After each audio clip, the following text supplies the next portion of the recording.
snap, give to Chapman, rushes through left, below the numbers 20, he's to the 10, he's to the 5, and he's in! Driver in end zone! Chapman, walking back strut.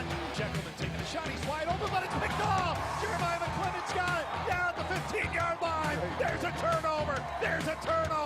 Williams fakes to give to Robinson, dumps it off to Quinn on a tight end screen, stays on his feet 30, up to the 20, cuts out 15, to the 10, makes another there, misses, he tripped into the end zone before a touchdown. Mario sees him near the 20, catches it at the 19-yard line. Mario going middle of the field, stays on his feet, he could go! He's just got to beat the punter, middle of the field 40, to the 30, and Mike Trude, you're going to get a punt return for a touchdown! We welcome everybody back to the Wells Production Studio here on the campus of Southern Illinois University, joined by the head coach, Nick Hill. A happy head coach this week as the Salukis fresh off that win against Northern Iowa on homecoming as we now get down to the closing stretch of the year, hitting the road the next 2 weeks, beginning with the Murray State Racers on Saturday. Not just Coach Hill joining us today. We could do the Coach Hill Power Hour here in the studio. But Vontrell Chazé will stop on by, Peyton Reeves as well, and defensive line coach Darius Davis, all Saluki Football here today. Coach, congratulations again on that homecoming weekend. So many great familiar faces back on campus, and the best part is you and your team did the job, most importantly, and that's win the game and make it a really happy weekend. Yeah, for sure. That's the number one goal is to win the game. And but yeah, it was a good weekend seeing a lot of people, whether you see them sometimes, some of those older guys from the older generations, one time a year, look forward to seeing those guys that travel back. And then really just kind of the new generation of guys coming back and wanting to be back. I was just saying that on the press conferences that, I mean, you want it to be that way, obviously, with the program. You know, head coach, been here for 10 years and a lot of familiar faces, and you want them to feel bad. I always felt that way when you come back, is you want to feel not you're always welcome, you know, but like excited, people excited to see you, and that's really what being a part of a football program is all about. And so to see so many guys come back and have a good time and reminisce with their teammates, that's the special part about being a part of a football team. I know you will downplay this a little bit, but you guys are really busy throughout the week. And look, there's a job at hand. You're focused on winning the game on Saturday, and with homecoming, sometimes that can bring a lot of different distractions when guys do come back. But to me, you had the really perfect balance last week of having guys welcome to come to practice, hey, be around the team. They also understand that, hey, there's work to be done here. It's not just, hey, we're just going to talk the whole time and distract from practice, but how that can be a difficult dynamic at times to balance when you get to a week like this. But I know you want those guys to come back. You want them to be around the program, and just that dynamic of how you do try to balance that during an important week. Yeah, for sure. I think but anytime those guys are back, like, you want to give everybody as much time. And the guys that you coached, I mean, I would be disappointed if they didn't feel like, man, people had time for them. So, I mean, whether that's on homecoming or that's on any day that they can make their way back here.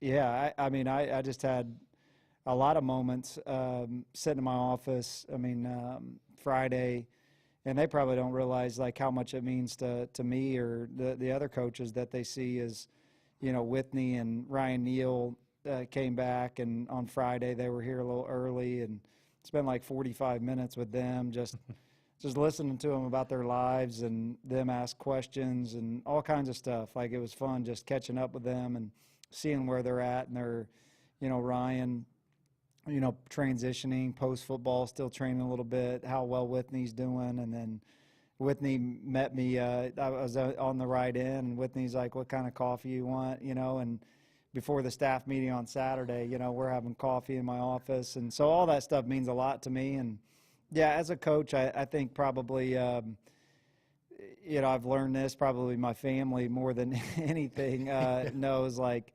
sometimes I try not to do that, but like unresponded text messages and, hey, I called him 2 days ago, he hasn't called me back. Like, because you get in that kind of like mindset where you just, or not that it's like where you can find the 30 minutes in the day to just chat. Sometimes as a coach too, I always joke about this, is like I have the same conversation, with everybody asking me the same questions. So it's like you don't have 2 hours to have the same conversation with 4 different people, even when they're like really close to you. I always joke, like my brother gets the one conversation with me sometimes when he asks me, how's so-and-so doing? Like, how's Eddie Robinson doing? How's this? And you go through it, Yeah. and then somebody else calls you, and it's like they're going to ask me the same thing, and it's like 2 hours later out of your day where you've got this, it's kind of like a race to Thursday afternoon to get in what you got to get in, especially as the head coach, if you're calling plays or you're coordinating, right? That you still have to make sure you're dialed in on situational football and what you're going to call and all of that. So, but yeah, it was a great weekend. I hope that everybody, I hope the administration, the chancellor, really felt like, man, it's fun to see a lot of those guys back, and everybody, whether you're in sports or not, coming back and having a great weekend in Carbondale. I know there were some things going on, on Friday night, shutting down the Strip. I know I had to go a different way home,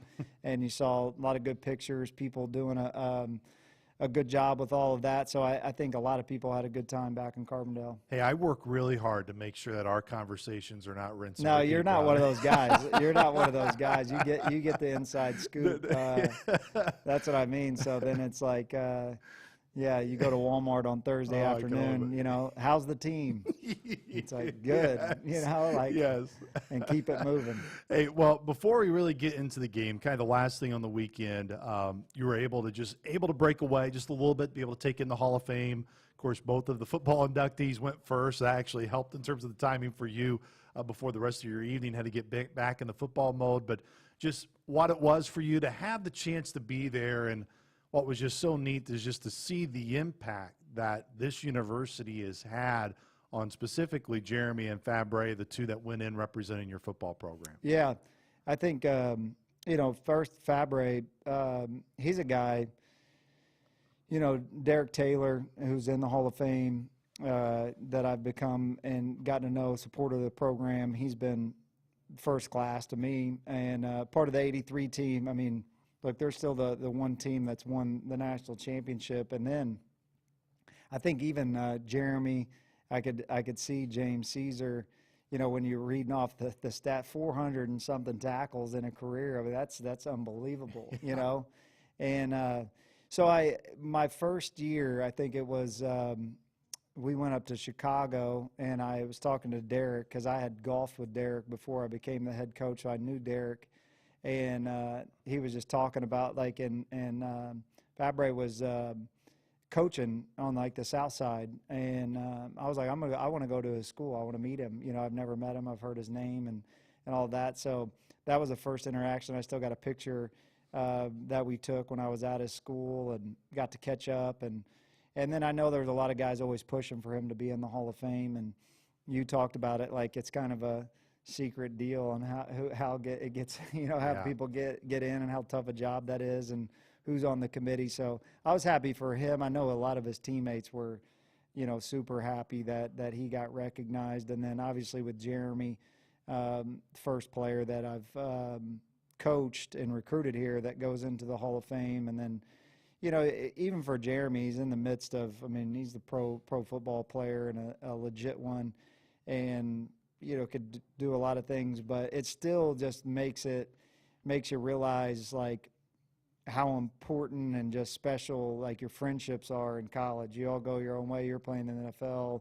You can do basically anything you want to do, and then it's just like seeing him on the field with his guys, and I'm sure, like, just even those conversations, the jokes, and you remember this, and you're just kind of, you're back to your 18, 19, 20-year-old self talking about the dorms and remember all of these things. And so I know it was a special weekend for Jeremy as well. It's actually going to play here on the show today. One of our Hall of Fame interviews is Peyton Wilhoit, who went in representing men's golf, and I asked him that question too, and you really sparked my memory of it, when the relationships, the memories, talking about the dorms, all those things. And look, we could talk about this for hours on hours, but we know the landscape that we are in is continuing to change and evolve.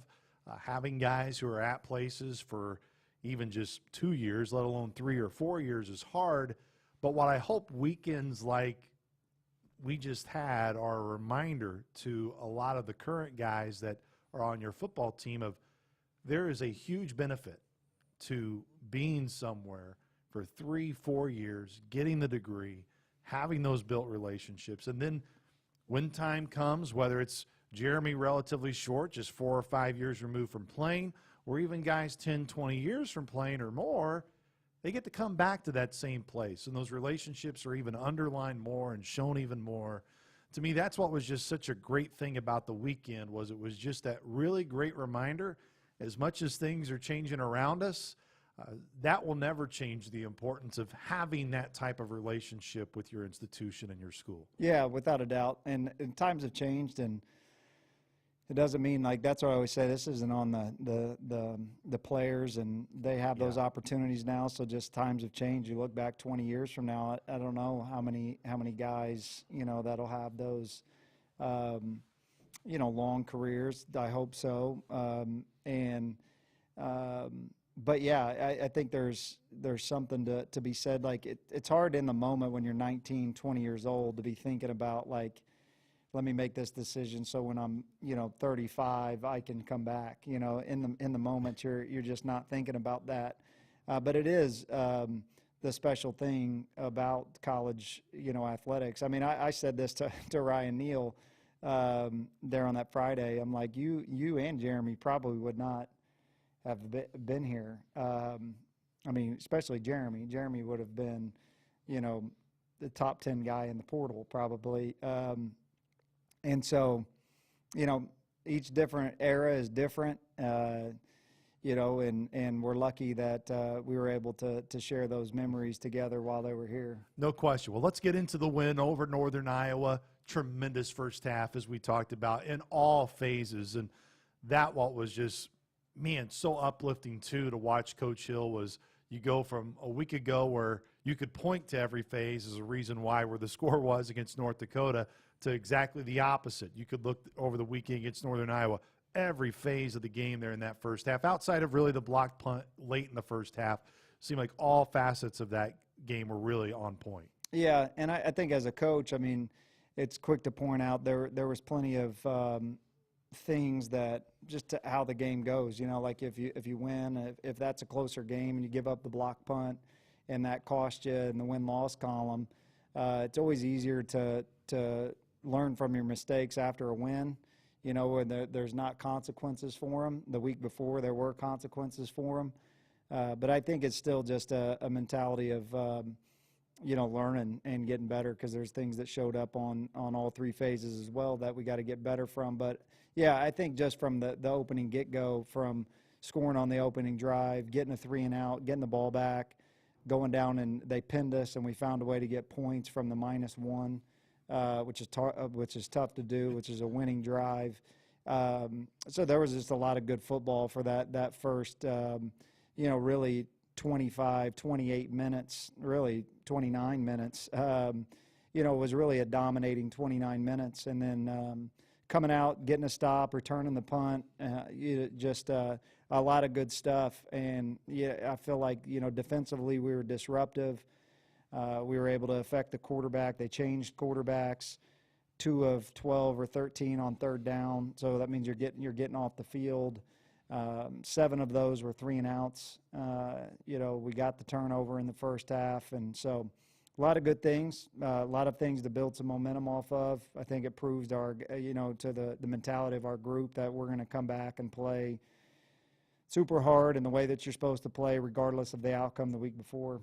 Coach, your defense, no doubt, has taken its lumps over the last couple of weeks. But, man, like you said, though, Saturday, a lot of things that maybe that weren't that clean the previous couple of weeks, they were really clean. And especially from a tackling perspective, we talked about, I thought Vinny Pierre had one of his best games of the year, if not his best games, especially from a tackling perspective and a cleanup role on the back end of your defense. But even the block punt, you hold them to 3 points. That was a huge deal. I wish I asked you about that right after the game. I mean, your defense really answered the bell for I mean, you look at the whole complexity of the game, I thought they really answered the bell for about 50 minutes of that game, if not more. Yeah, I mean, really, our defense didn't give up any drives that led to points. You know, the two are on the punt team.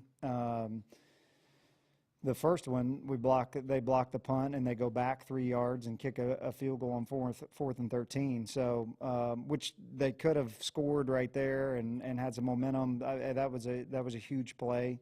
And then, you know, late in the game with turning it over with the ball on the ground with those guys, and then and even in the 2 touchdowns with the backups in the game, I thought Fiegel had great, you know, coverage. We're not busting things with the backups in. And even the last one, you know, scrambling around, throwing one up, like those guys were out there executing. Those are plays that you wish wouldn't happen. The score would be a little bit different. You know, Coach Braun would feel a little bit, you know, it's a tough way to walk off the field, I think, a little bit. But, yeah, I think just the fundamental things, like when we talk about, like, we just have to execute better, that means, like, getting guys on the ground. Really, that first drive, second play of the game, I believe it was, like when Vinny comes down and just makes a textbook tackle, it was really carbon copy of the play that got away from us the week before. Same fits, same who's got to make the tackle. We don't make the tackle, and it goes for, you know, a 20, 30-yard run. And those are the small things that, seeing those guys, I thought Jagger Williams had a great response in the game for missing a couple tackles in the week before. He got the club off. Obviously, as a defender and a safety, it's hard to tackle with one hand. But I thought his response was big time. He made a couple big-time tackles, big-time plays, the first third down, the bracket coverage, and he's right there to break it up. And so, yeah, I thought all those guys grew from the mistakes we made the week before, got some things cleaned up, and then we just have to keep that going. Defensive line is really our focus today. Coach Davis will be coming on. We'll get Vontrell Chazet and Peyton Reeves stopping by too. Where have you seen that group continue to develop? Even in those weeks where you didn't get the wins against North Dakota State, I thought there were positives at times where you showed, hey, up front, you could get some penetration when you needed it with that group. Yeah, no, I think that they've been I think they've played consistent for all 8 weeks, really. I think there's been some times like some MAs up there, you know, when we're moving around and making sure we've got gap control and understanding like how you just have to do your job. But as far as the physicality portion of not getting pushed around and not letting them like truly win the line of scrimmage in really all of our games. And then everybody, you know, sacks come up, and then they were able to produce on those this week. And so I think those guys are playing. We've talked about them multiple times, play a lot of guys up there. All guys are contributing. I think Peyton Reeves goes unnoticed a little bit because his stats aren't going to be huge from the position that he plays, but he's been playing at a high level and doing exactly what we ask him to do and playing tough and gritty inside. And so, yeah, they got a good thing going. We're healthy up there. Be good to get Jake's club off, too. I mean, it's tough to play defensive end, use your hands. When you're talking about use your hands, strike, and you got a club, that's about to come off, I think. And so those guys are playing at a high level. I think, and Burns playing well. Yeah, obviously Noah Freed's done an outstanding job. I mean, there's a lot of guys at that middle. Amir Dwight, another. I mean, yes, their numbers may not be eye-popping, but I know people will be like, oh, whatever. But, like, it's true. Like, that's why you just can't totally go off of a stat sheet to feel somebody's impact. Yeah, and I feel like that's where, you know, for me, if you go and truly vote on all conference, like, to me, I have no idea, you know, how many tackles 64 from North Dakota State has. I just know he's hard to block, and he does a great job. You know what I mean? And he's tough to go against. But he might have had 2 tackles in our game, you know, like, and no sacks. But he's disruptive. He's tough. That, I mean, when you play 4-down defense, like, unless, you know, you just tackles for a loss and all of those type of things, depends on what type of run schemes they're running to. Is it a bunch of toss and outside zone where some tackles for loss, but if they're running inside zone, and so there's not going to be a lot of tackles for loss and big time stats. And so I think our guys just got to continue to worry about doing their job and playing high-level football, and it's all about that team defense. Real quick before I let you go, just on Murray State this weekend, another challenge within the football league. What you see from them this year? No, I think they're better this year than they were from a year before. I like Jody a lot. I think Jody's high energy. Number one, he's fun to hang out with. He's a good guy. And then knowing Nick Williams down there who's on our staff, they both then coached together with the Giants. When Jody got the job, they both went down to Murray. So I know what they're about. And I mean, Jody's been on Nick Saban's staff. He's been on, pro football staff, South Carolina. It's put together the way it's supposed to be put together as far as how you're going to practice, the discipline of the program, how they're trying to get there. And then they're playing especially defensively, they're playing a bunch of young guys that continue to get better week after week, which will pay off for them in the future if they all stay, because they're getting a ton of reps, and you can see it on film. Like, they're no longer first and second year 19-year-olds. They're now in week 9. And so I think they're doing a good job schematically. And then I think offensively, they've done some good things against good teams in our league. 400-something yards of offense, back-to-back weeks versus South Dakota State and Illinois State, back-to-back 300-yard passing games against those guys. I think their receivers and skill players are really good. 1-2 punch at running back. Quarterback, his dad's the OC and doing a nice job. I think he's 4th in the league in passing. So we've got to be extremely locked in and have a great week of practice to go down there and play well. Coach, what I'm so happy about now that we have that camera in the booth is so everyone could see how happy you made Mike Trude with that punt return touchdown. I don't know if I've ever seen Trude smile as much as he did on Saturday. Him and me both, man. Absolutely. I've been talking about that for a long time. I mean, can we get one? I feel like Coach Frame, if you see him in the hallways, you got to pick him up a little bit. Obviously, the special teams coordinator. And it's almost like you can't enjoy the punt return, But they did a great job. I'm proud of Tay, happy for Tay, and then all the guys that make that happen. And when you watch that, I mean, obviously there was a lot of room. Tay had to make one guy miss, and then to return a punt, it takes those guys up there holding their guys up and taking the coaching, understanding it, not penalizing on the blocks.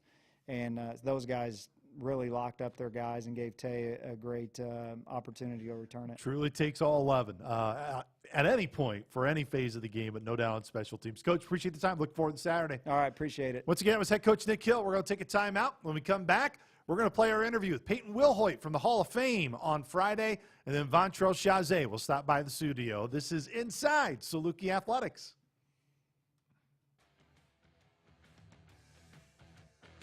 Covered in the Saluki Hall of Fame class here in 2025. Man, he was good out there on that golf course for the Saluki men's golf program. Peyton Wilhoit joins us to talk about going into the Saluki Hall of Fame. Peyton, congratulations on going into the Hall, man. What was it like when you got the phone call to be like, hey, you're a Hall of Famer? Yeah, it was a little emotional. I'm not going to lie to you. I mean, whenever I left, Mr. Weber had kind of hinted that at me, so I was like, oh, that would be really cool, but, it's nothing I expected to get at 28 years old. It feels like something, that'd be cool down the line. So when I got a text from him or a missed call from him, the butterflies started to roll, like something might be happening here, and so it was a really cool moment, really incredible honor. We're recording these before your speeches, and I'm sure there's going to be a lot of people that you need to go through and thank for this opportunity and the chance to go into the Hall of Fame to allow you to have the Hall of Fame career. But look, there's a lot of the numbers and awards. It's astonishing what you were able to do here. But of all the numbers, what do you hold on to most outside of just the accomplishments that you really hold special to yourself, Peyton? If we're talking about the university of a whole, it's hard for me to skip the fact that I met my wife here. So that one kind of trumps everything. But the lessons that you learn competing in collegiate golf, and especially the reason why I came here I came here because this was the best schedule that I could play for, and competing against some of the best competition. I mean, when my goal when I was coming here was to try to compete on the PGA Tour, coming here and getting to compete against that schedule was something that, taught me a lot of lessons about, you got to work really hard if you want to earn something, and that's whether that's in golf, that's whether that's in life. So there's a lot of life lessons that I think golf as a whole teaches you, and then that just got thrown on me a little bit more here just because I was able to test myself week in, week out against the competition, against my teammates, all that good stuff. When it comes to the golf aspect, we know the wife's the most important piece. They came from SIU. But what is from the competitive side of things, when you did compete, again, you were the first player in program history to be all-conference 4 times in your 4-year career. What do you believe was the one trait that really separated yourself from others, Peyton? My mom always joked that I'd try to be a bulldog. I think that working hard aspect, I don't know if I'm the most talented person that will ever roll through this place, but I would like to hang my hat on my ability to straight up never quit. Like, it didn't matter what was going on. It seems like in my golf life, my career, as my back gets up against the wall more, it seems to get a little bit easier for me, and results start to follow a little bit better. So I think that bulldog mentality, working hard, never leaving any stone unturned, never giving up, never quitting, that kind of thing kept me going through all the ups and downs. It's a very similar question to what I just asked you in terms of those traits that you had. But of all the accomplishments, is there one that is a little bit more special to you than maybe any of the others? The one that was the most special, and it was at the time, is when I set single season scoring average. That one was really, really neat. And then I don't think I found out about it till after the fact of first time, 4-time all conference. That's another one that I'm like, that's pretty proud of, especially in today's day and age in collegiate athletics.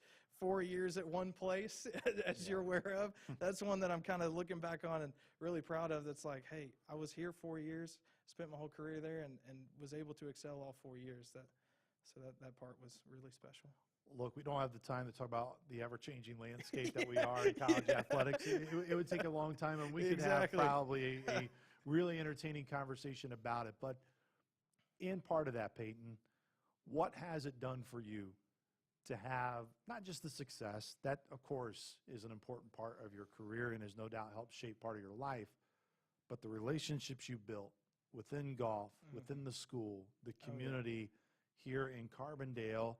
What has that done for you to know that going somewhere and spending and pouring that much time into a place, how it benefits you today? Oh, man. I mean, my freshman roommate turned in the best man at my wedding. So, I mean, if that doesn't sum it up, I don't know what will. I mean, the lifelong friendships that I'll take with me wherever I go.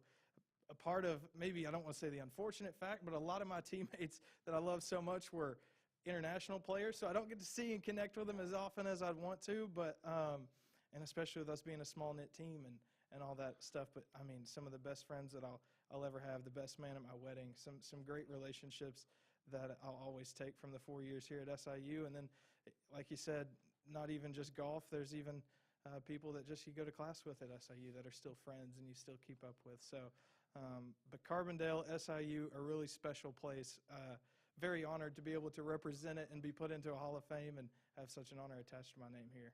It's one of those areas, too, that I don't always think current golfers or athletes, regardless of what team you're on campus, know how much alums still keep up to date and how much pride they take in seeing those results.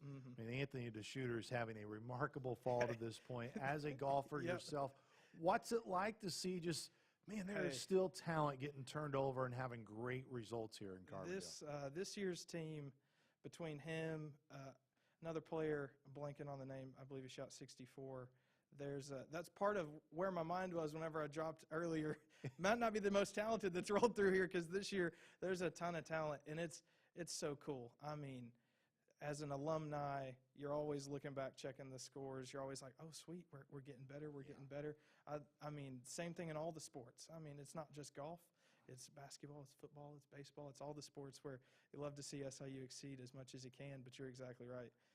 The golf team this year, with Anthony and all the others, they're doing something that's really special, and Anthony's probably got some awards coming his way down the line, whatever that may be, and he's really good at what he does.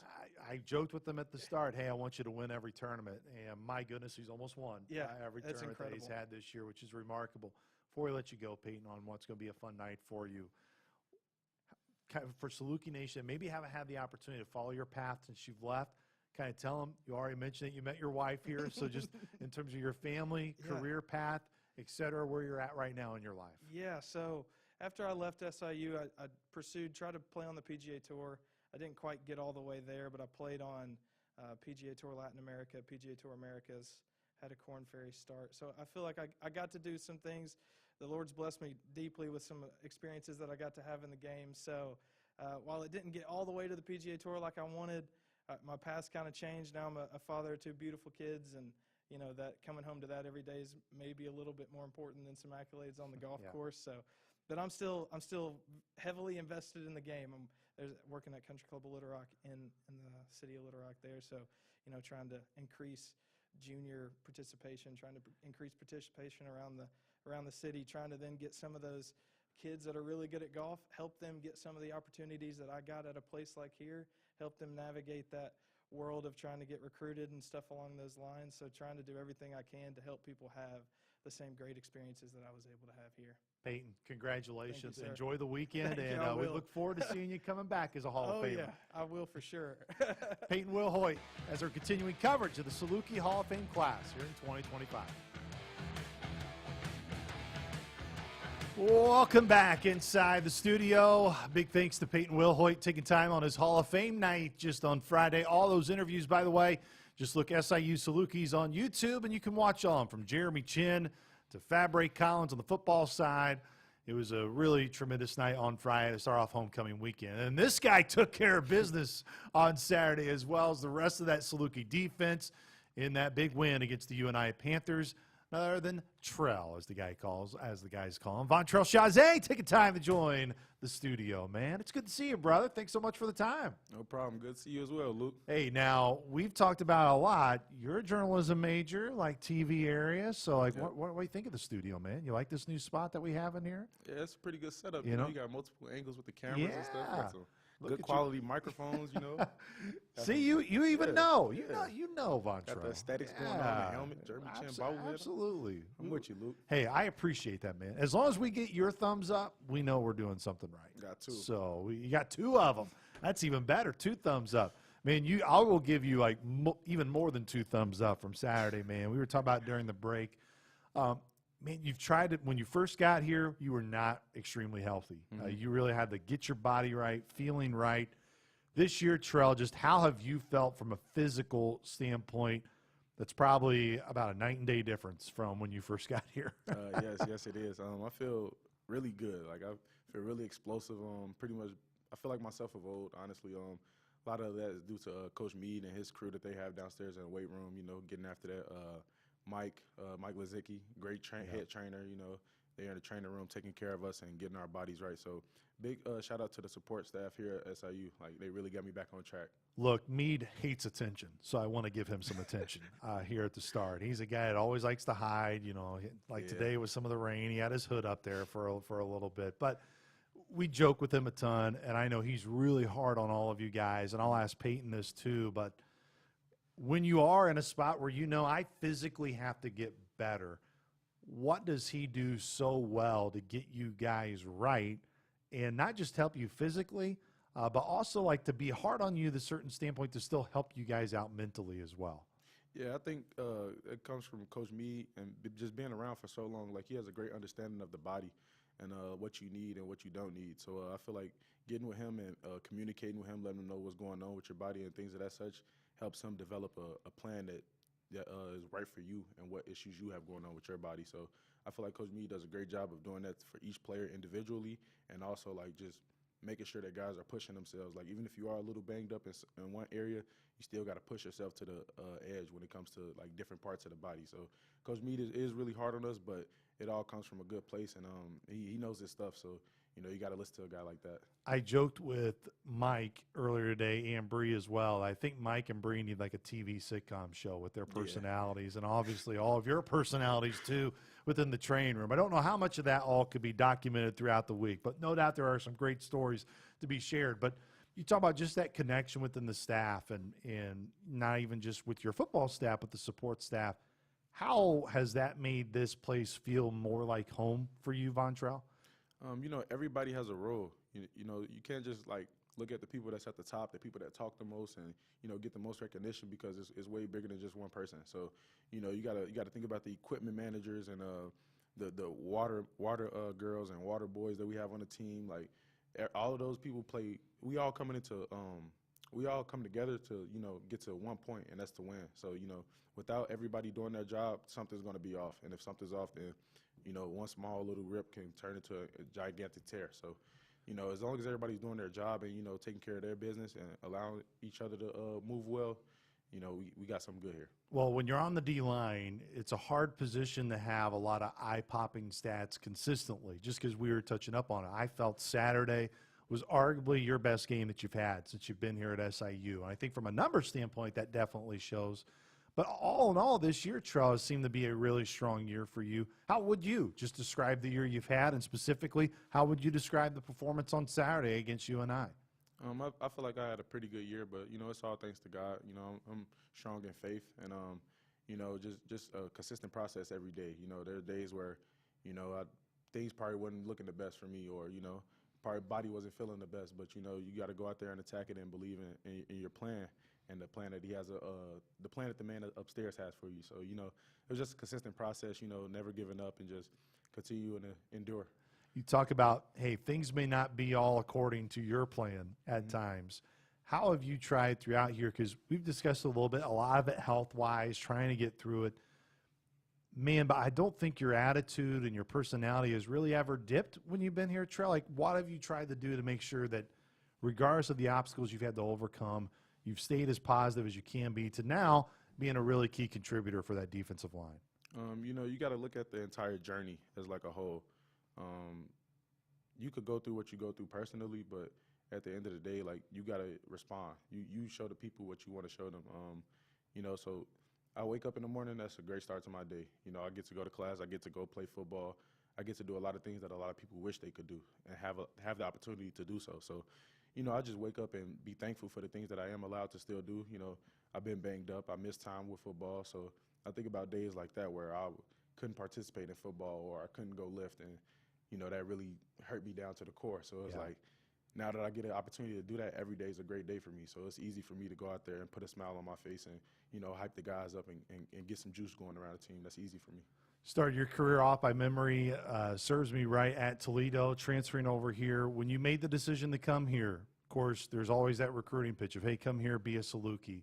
Was everything you were told about, hey, come here, be a Saluki, and this is how the positives will be? Has it turned out the way you hoped it would in terms of the controllable factors, Fontrell? Yes, definitely. Coming to SIU, it was closer to home for me. Me being from Chicago, I'm here with a lot of people from Chicago, a lot of the student body, a lot of other fellow teammates are here that I played with, played against. It was just one big decision that really, I feel like, changed my career for the better. You think about grit, opportunities, and the chance to just better yourself as a man. Like, all of those were on the table when I entered the portal to come here, and they still stand true to here today. What's the best part of this defensive line room this year? And I'm not even saying from a football standpoint. Like, you want to talk about personas? You guys got some pretty funny personas, man, that's in that room. Like, those guys seem that you guys are really fun to be around each and every day, man. Yeah, definitely. It's just the connection that we have, the bond that we built with each other in such a short amount of time. I feel like we all have our own personality, as you said. We come from far and wide, New York, Chicago. You got some Texas in the building, Kansas City. Like, you mix all that together, and we just be ourselves each and every day. And, guys love each other, Like, I love this guy, but I feel like even like right now, like, Burns probably sweating just sitting down somewhere. I've never seen a guy just sweat as much as he does, like, at all times. Definitely. Burns always on the move. Burn always has something going on. So, like, he's definitely one of those top contributors when it comes down to, like, the personalities in the room. Oh, yes. And the Reeves brothers love to turn it up too, man. I mean, we could go on and on about it, but even from a football standpoint, no, the previous 2 weeks, North Dakota State didn't go the way you guys hoped it would have done. Mm-hmm. What is something that you believe you guys took away from those experiences, you applied to Northern Iowa, and now can apply it moving forward here with Murray State this weekend, Trell? Just the physicality that we play with. I feel like when we played North Dakota State, we played North Dakota, like, as far as, like, defensive line, offensive line, I feel like we held our own in the trenches. We were physical up front. We played our brand of football. and we let it be known, like, to the entire conference, like, this is who we're going to be day in, day out. Don't matter who the uniform, who the logo on the opposite side of the field is. That's who we are, and that's who we've become. So, you know, you could expect the same thing this weekend, physicality, us doing our job and doing our 111th as a whole. Trell, so happy for you, man, to see you having success and to really see you enjoy being out there on the field. Let's keep it going, man. Let's have another positive result here on Saturday against Murray. Yes, sir. Appreciate you, bro. That was Vontrell Chazé. We're going to take a time out here on the show. When we come back, we have another live segment, and it's with the coach, Darius Davis, who's going to join us. This is Inside Saluki Athletics.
Welcome, everybody, back here in the Inside Saluki Athletics. Big thanks to Trell stopping on by, one of the many great personalities coached by this guy, Darius Davis, defensive line coach, joins us for the first time this year. Coach Davis, welcome into the studio, brother. Good to see you. And, yeah, you got a few personalities within your defensive line room, man. Oh, yeah, it's fun, man. Every day you never know what's going to happen in that room, but it keeps me young. So, no doubt it keeps you young. And also, what a weekend to see so many former guys come back. You were within your first year here, but look, it's not the only homecoming game that you've been a part of. But what is it like within your first year at a program to see so many former players come back? You see that connection and the love that they have for Coach Hill and the program, and just how it reinforces you're really glad to be here and be a part of this program. yeah, I think one of the things that surprised me is just how many, like you said, the numbers and the turnout was amazing. I've been to other schools, and you'll see some guys here and there, but it's just the numbers and the appreciation that they came back and how many people came to the office. You know, sometimes you see guys come back, but you never see them in the office. You might see them, like, on the field that day or, like, in a tailgate or something like that, but you actually saw them up there in Coach Hill's office. I don't know how Coach Hill even had enough time to get to meetings last week because there was just so many people just coming in, talking to him and all that. I had a couple of guys poked in, like, I was a D-line here like 4 or 5 years ago and poking their head and just see who the new D-line coach is. So that was kind of awesome. But it was a great group of guys that showed up, and it was amazing just to be able to put on a performance for them. You always want to impact the game, man, and your group, no doubt, can impact the game probably more than most position groups can. Mm-hmm. What led them to impact the game consistently on Saturday against Northern Iowa, Coach Davis? I just think it's the work that he's been putting in. I've been challenging him every week, and more. We know we had some guys out, so I've been challenging him with, hey, we got to do more. You know what I mean? The okay is not enough. Doing my job is not enough. And so we got to do more than just our job. We got to take it to the next step, help some of the younger guys that were in there, and just make it easier for them. You know what I mean? We have our guys. We're pretty healthy for the most part, knock on wood, you know, but we want to be able to impact the game any way we can to make it easier for the guys around us, the other 7 guys. You know, if we can make it easier for them, then we're doing our job. I think every time at the beginning of the year, there's always maybe a little bit of a rotation kind of in your head as a coach of, hey, this is kind of how I see it playing out. Has it played out the way you thought it would, or has it been, man, it's been all over the place, but it seems like you've had a really good, consistent stable of guys that you've been able to trust and run in on that defensive line? Yeah, so going into the season, you know, I had my mindset on that. We had a depth. That was the thing that I liked about this group. I'm big on having that, and I thought we did a good job of finding the right guys to fit into that. And that's the thing that holds true is, like, I know I can go to my second guy, and, like, Trail, and he's just as good as the first guy. You know, like, so many guys have played this year and so many reps, and that's keeping us healthy right now. I think that's very, very important. And so the rotation has changed a little bit over time, evolved as guys. You start to get to learn how guys operate. You start to see what they're good at more in live situations, because in practice you see it, but you don't know how they're going to react in a live game. So now getting to see in a live game, I kind of know what guys can do, what they can do, what situations to put them in, what not situations to put them in. So now you're starting to see more of guys in certain situations. You start seeing different guys on the field in certain situations that I know is going to help them accelerate and play well, because you always want to put guys in position to be successful. So if I got a guy like Pay, I'm not going to have him out there in third and long. You know, he knows that. You know what I mean? But we can bring somebody in that can go get after that quarterback a little bit better. So it's all about learning those guys, and now I kind of know what they're good at, what they're not good at, personality-wise, what they can handle, what they can't handle. It makes it a lot easier now that we're down the stretch of this season now. You know, we try to do our jobs from the radio perspective of covering you guys, of not just saying, hey, here are the numbers, but also telling the story of all your players. But even then, the numbers are such, it is a huge part. And yes, you always look at the stat sheet at the end of a game, but there are so many more ways that you can judge an impact of a player, and especially guys in your position group that go way beyond the numbers. I feel like Peyton Reeves is a great example of that. You look at, may not be always up there in terms of tackles, may not necessarily always have a ton of tackles for loss or sacks, but you're talking about a guy who can wreck a game. That's a bowling ball that's going through that opposing offensive line. Like, can you express just how do you as a leader of that room truly just evaluate the film to encourage guys? Because everyone does look at the stat sheet, just make sure, hey, everything you guys communicating, guys know if they're doing what they're asked to do regardless of what the stat sheet will read. So at the beginning of the year, I kind of set a tone from the jump. Even when I first got here, I let guys know that, you know, it's not going to be a typical, we got 4 guys out there and they're going to get all the stats. It's not going to be like that. There's going to be sometimes, I told those guys at the beginning of the year, I said, there's going to be sometimes where you have a guy that plays 40 snaps and you have a guy that may play 5 stats. It's about how the game is turning out. You know, as the game is going, I'm evaluating live in action who's playing well, who's not. Sometimes it's tricky because you want to play the guys that are playing well, and the guys that are not playing as well, you want to still be able to get them out there, build their confidence, but at the same time, you're out there, you got a job, you got to win a game. So guys like, when you have guys like Pay and stuff like that, that the stats necessarily don't impact it, he knows his role, you know what I mean? And I think that just starts with just letting them know ahead of time, like, this is your role, this is how you're going to be defined, you know what I mean? When everybody looks at the stats, I'm not looking at it as, oh, Von, show the individual stats, how many you have, or Donnie, how many individual stats you have. How much do we have as a group? And every week we have a sheet where I break down all the stats total, and I want to hit a certain number for the group. I don't care about individual, because I really believe if you win, all that stuff's going to take care of itself. You know what I mean? I've never been a part of a team that was losing that had a lot of first team, second team guys. Never have, but I've been a part of groups where we had a lot of first team, second team guys because we won. The stats somebody might have better stats, but the impact, you can see it on the field when we're playing the games. And he's one of those guys, Pay is one of those guys that you just watch the film and it just tells you everything you need to know. I do believe that feel, as you were talking about, you know, when you're going through the course of the game and you're like, okay, how does it feel in terms of how guys are playing, how you want to sub, that kind of goes hand in hand with a lot of experience, right? And your coaching experience, just the more games you coach, the more probably better feel you're going to have. But outside of just experience, what helps you with feel, Coach Davis, just in the course of a game? And you are on the sideline and you're right there in the thick of it. And sometimes I think it's a really good thing in terms of getting the pulse of how it feels on the sideline, but how you just take in the whole picture. Like, what really helps you to find the right feel and kind of that sequence you want to go with out there with your group? Yeah, it's one of the things that I think it just comes natural, to be honest with you. I think because I played the position, I think it helps me a lot. And I've played with so many guys and played on different levels. So I think it's just one of those things like, okay, what would I be thinking in this situation if I was a D lineman on the field at that moment? Or, you know, what are you seeing as far as like looking at their posture or are they hesitant, or is something off with that guy today? Or even pregame, you know, just I pay attention to every little detail. I tell them that all the time. Like I'm always watching. I'm always looking. I'm always paying attention because I want to know and make sure that we're prepared for that game. And if it's a guy just having an off day, it's okay. Everybody has those days. I done had games where I was like, I wish you could erase that whole tape, right? But it's just a feel you get like, I think this guy's playing a little bit better just based off what I see. And it may not be him. He may have made a tackle or two in the game.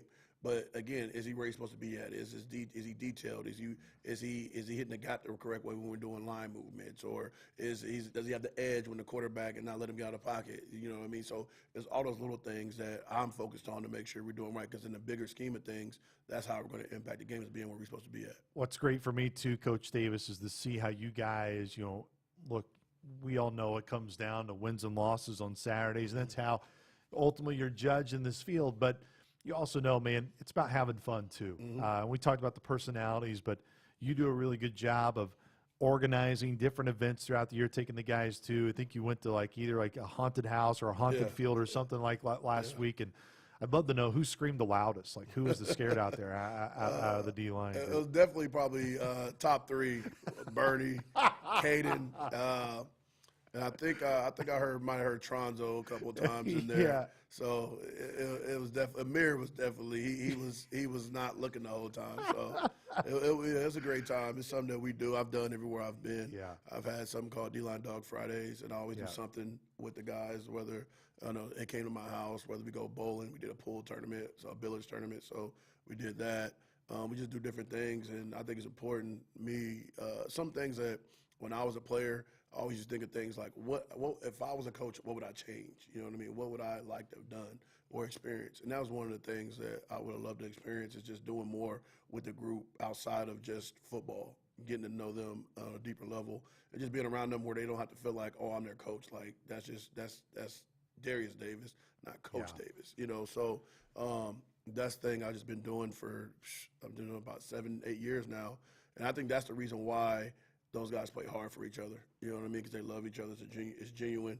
And why those guys play hard for me, because they know I care about them as a person more than just a football player. Well, it's a good thing that Amir Dwight keeps his eyes open on the field. He can close them there when he's trying to get scared, but don't keep them closed out there on that field. No, you got to have those open. You got eyes wide open. Yeah. Let's end on this note, Coach Davis.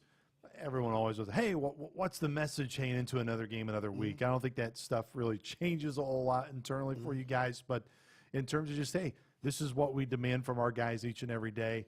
What is that biggest demand as you prepare for Murray State this weekend, as you guys go on the road again in the Valley? Yeah. I think the message for us and for me, it just stays the same. And I remind myself, too, like I tell those guys, our Dawgs mentality, that's the thing that we hang our hat on. You know what I mean? And the major part of that is the discipline and details, whatever it is, whether it's making sure we go to class on time and making sure we turn in our work on time, making sure we get study hall hours, right? Making sure when we're in practice that we are fitting things right. Making sure I'm punching and have my eyes on my right key reads, not just going through the motions, right? Those are things I got to make sure we catch when we fall short of those things. But the discipline and details is the number one thing. And then one thing I challenge those guys with this week is just doing more work, right? Just work. Like, give me one thing you could do differently that you have not done to this point that can help improve yourself. I give these guys a quote every week. And one of the quotes is about that is like, if to be able to be great, you have to do something different, right? So I challenge them this week to be different. What are you going to do differently? Are you going to do 10 extra minutes after practice and you normally don't do that, right? Are you going to watch 10 extra minutes of film, right? And then you normally don't do that. You know what I mean? What can you do? Am I going to go out there and punch the sled for 5 minutes? Whatever it is, do something different that you normally don't do that can help you improve in your game, that can impact us on Saturday, right? And so that's the biggest message I have for them this week is just, hey, if we want to be great, we got to figure out other ways to be great, not just doing the same old, same old. Coach, your group really is fun to be around, man. They are great guys, have great, and not just in terms of their athletic ability, but great care off the field as well. It's a great group to be around. It's been fun to cover you guys, and appreciate the time you coming on the show, and looking forward to this weekend at Murray State, Coach Davis. Hope it's a fun game, man. Yes. Get after them this week, man. Hey, you control that a little bit more than I do. Hey, okay? you're right. Just a little bit more. I just describe what's happening now. Yeah, exactly. But let's describe some chaos there within the line. There we go. Okay? Only one way. That's the only way. Only one way. Be sure, again, that game will kick off on Saturday at 4 o'clock. But we're not done yet. When we come back here on the show, we talked about that wrecking ball, the bowling ball. Peyton Reeves, he closes out Inside Saluki Athletics.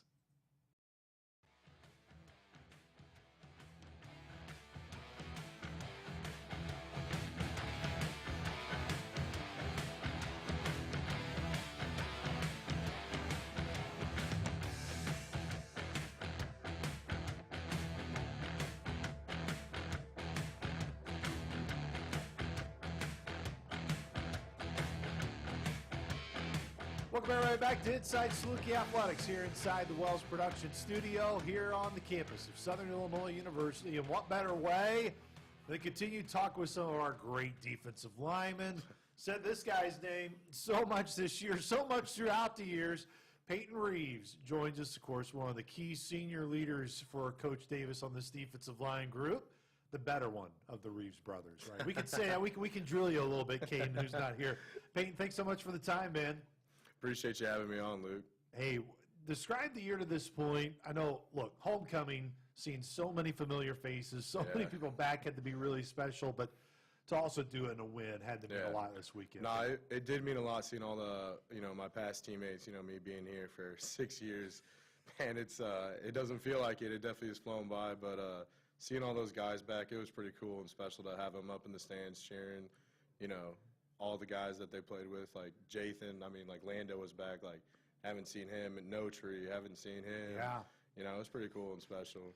You think of 6 years. I mean, all the different guys that you've been a part of, all your different teammates, like, what has stood out to you most? Like, granted, you still got the rest of this football year to go, and you guys want to make even better memories here down the stretch. Oh, yeah. But as of right now, like, what's the biggest thing you hold on to? Like, what are you most proud of? Because you spent a lot of blood, sweat, and tears. I would say most thing I'm proud of is just the people here. Like, I feel like the core people that I've come in here with, like Coach Hill, Meade, Coach Griff, like all those, they're a bunch of different people that have stayed here throughout my time, and it's really made it special because it's, all about doing what's right for me as well as everybody else, and I feel like that being here has just been something very special to me. When you think of your first time on this campus, whether it was as a visit, when you came here now 6 years in, what would you tell maybe Peyton Reeves at the beginning of this process of either just, hey, remember this as you go through it, or just telling them, hey, man, you're about to have a lot of fun? Yeah, I would say stick with it because at first I really didn't play that much, as a freshman and a sophomore, and, it was kind of, I had a lot of older guys in my room at the time because of COVID and everything, so there was a lot of seniors that came back, obviously, and but I learned a lot from them, so I was just, I would tell myself, soak it in more, like get more knowledge under them, instead of just, I don't know, I felt like I was just more like, dang, like I'm not playing, I was eager to get out there, but, my time came and I was happy for it, and, I wouldn't trade anything for for my experience here.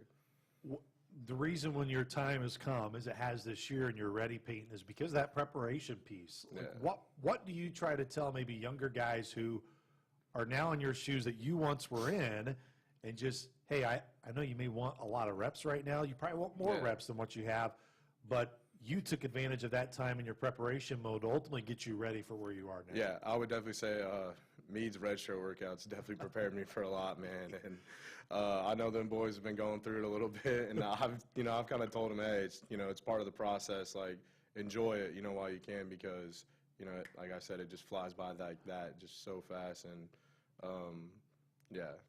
I'm telling you, I really wish that we may have to do like a Netflix documentary on Meade's red shirt workouts, because I have heard so much about him. I would say he's definitely eased up a lot more than when I was a freshman. Man, our red shirt workouts were brutal. The hill, that was the worst one. I mean, he hasn't done that, but them boys are lucky they ain't got to do that hill. Though you say all those things, right, Peyton? And a lot of it, hey, there is a sincere part of it. Also, there's that joking side of it, too, because, one of the first people that Jeremy Chin thanked in his Hall of Fame speech was Meade. Yeah. And how Meade has totally been a huge part of getting him ready for what he's doing now professionally. For you, how would you describe just that dynamic of people like Meade within this program that push you to your no doubt limits about how you guys feel the benefit? Yeah, I feel like me definitely, he was always someone wanted me to do better than like what I thought I was doing. And he was always pushing me to that limit to where, okay, you can go more, you can go a little more. And I definitely say throughout the years, I just felt like I just kept stacking, trying to do better than what I did the year before. And I definitely say he does a good job with that, and the strength staff in general, like all the GAs I've had throughout the years have really implemented like that. Okay, keep going. Like you can go a little more like winter workouts, summer workouts, just stuff like that. It's just keep stacking and keep getting better. What did you guys take away from playing really good teams in North Dakota and North Dakota State that you feel you were able to apply against Northern Iowa and as you continue to move on throughout the year? You know, just after losing those 2 games, I felt like our defense, our team in general, but like, you know, just speaking for the defensive side, you know, it's just kind of look in the mirror like this is what we are. Like we still have a lot of games left. We can still change, you know, the direction we're going. We can still go up from here. And I felt like we, you know, flipped the switch against UNI, and I feel like we're really hitting our stride now. Now we're kind of figuring stuff out and like what our identity is, and you know, keep going and just keep playing Smash Mouth football. Yeah, it is a long season, Peyton, and to ask for you guys to be on it, every play in a game is not realistic. Yeah. Every game, even throughout the season, because there's a lot of games to go out throughout the year. So how have you, as one of the main leaders, like, how did you manage those waters in the last couple weeks? Because you guys have such high standards, more than anybody else. I know those weren't results that you guys wanted. How did you help manage the group through those emotions, especially from a defensive perspective? Just speaking in the D-line room with Coach Davis, like, you know, he's just telling us, hey, like, this is, you know, we can play better than what we're playing right now. And talking, like, he always says, like, the D-line, like, we need to take over a game, like, dominate a game, take over, like, you know, sacks, TFLs, getting all that stuff. And I feel like having those couple muddy roads and whatnot, like going through that and then coming out and playing UNI, I felt like we just were like, all right, we have to do this. Like, you know, this is what we said we were going to do from the beginning. And, you know, from here on out, like, we're going to dominate the line of scrimmage and dominate each game and take over the game as a D-line. What's an area that you felt, especially up front, because on Saturday, you guys controlled the line of scrimmage, and I felt you controlled it from start to finish. And even at times, you look in the last 2 weeks, you guys had some really good moments in Fargo. Like, it wasn't just, from the get-go. Like, when in those moments, Peyton, where you say, hey, when we control the line, what are you guys doing really well? I'd say stopping the run is when we control the line of scrimmage. Defensively, we can, when you stop the run, you can control the game that way, especially in, you know, the Valley, which everybody runs the ball. So you stop the run, you know, we can start getting back there on third down, pressuring the quarterback and getting sacks and, you know, having a lot of fun with that. It's a question we always ask seniors this time of year, especially when you get towards the tail end and you start seeing that calendar flip as we get later in October and then November.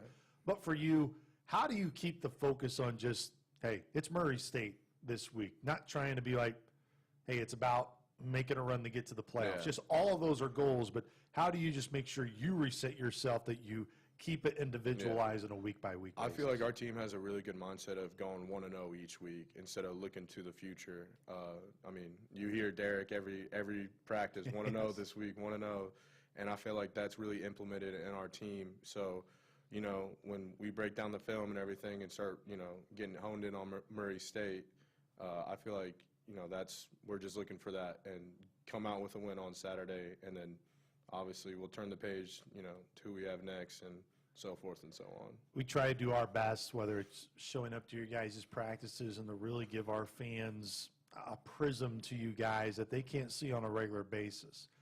But even for us, we're not in all your meetings and everything else that goes on. So, like, you know your teammates, the coaching staff, the program better than anybody.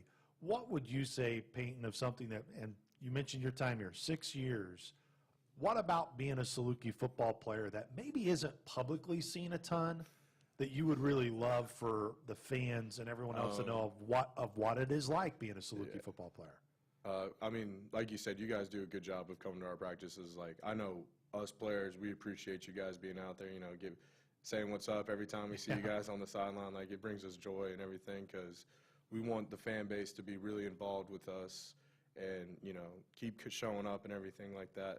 But I would say one thing that, you know, definitely the off-season workouts. Like, I don't think people understand how tough those have been.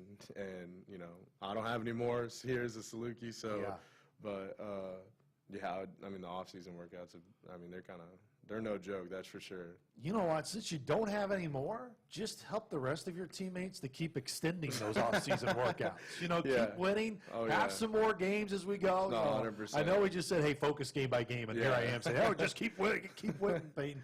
I mean, it's been awesome, Peyton, Yeah. to get to know you during your time here. And obviously, you know, we kid about your brother too, Kane, obviously being on the team. But I'm so frustrated with myself because I actually think there is a correlation here where I'm going with this to end it. You have no idea where I'm going. But Mike True has been talking about forever to get a punt return, just a positive punt return. And, of Yeah. course, Team Mario takes care of Man. 81 yards. But I think there's a reason. It's because he had the Reeves family jambalaya before the game. So I think there's a reason for it. I just, unfortunately, the schedule, I didn't get a chance to go over. Your mom, Yeah. Tammy, always flags me down when I'm on the walk. Like, come on, like, stop on by. Like, I didn't do it, but I think it's a reason. It could be. I mean, that jambalaya, it's got a little extra kick in there, and it might have given him the boost to get going. You know. I think it did. I think that through True that automatically just went over to Tay. Oh, and yeah. ultimately carried it out the rest of the way. Man, that was cool to see though. was. For Tay, I mean, I've never seen anything like that since, you know, obviously Yeah. Tay did it last Saturday, but I mean, that was awesome to see. It was an awesome moment for sure. Peyton, appreciate the time. Come by the studio, and we look forward to another game this week at Murray. All right, appreciate you, Luke. Thank you to Peyton Reeves for stopping on by the show, and, of course, Vontrell Chazet, Darius Davis, and the head coach, Nick Hill. The show is archived on SIU Saluki's YouTube. Just search SIU Salukis. Big weekend in Saluki Athletics. We hope you will join us for the big football game on Saturday at Murray State. Pregame coverage on Saluki Radio will begin at 3 o'clock with the game at 4 o'clock on Saturday. For everybody with Saluki Football and Saluki Athletics, I am Luke Martin, saying so long from the Wells Production Studio on the campus of Southern Illinois University. This has been Inside Saluki Athletics.